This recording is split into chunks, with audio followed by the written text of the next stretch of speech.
আজকের বাংলাদেশে যারাই রক্ষক তারাই ভক্ষক। যেই হুজুরেরাই না বলেন যে হাদিস কোরআনে উস্কানিমূলক কথা এবং সমালোচনা করা নাজায়েজ, আজকে তারাই নাজায়েজ উস্কানিমূলক কথা, তাও সংসদে অথবা কোনো মাহফিলে বলেন।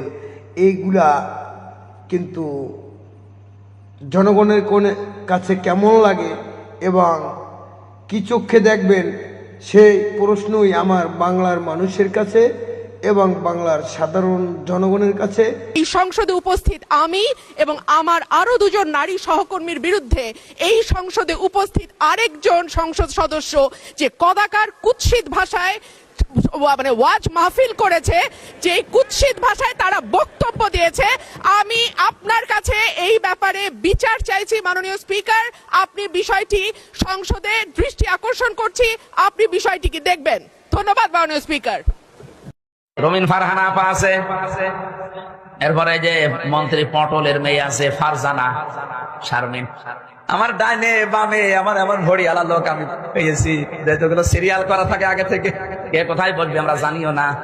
আল্লাহর ইশারা ভেতরে যে দেখি আমার ডাইনে বামে সব ভড়িয়ালা, এমন বড় বড় ভড়ি, আমার মনে হয় ভড়ি ছিললে ওর ভেতর থেকে হয় ব্রিজ কালভার্ট এগুলো বের হবে।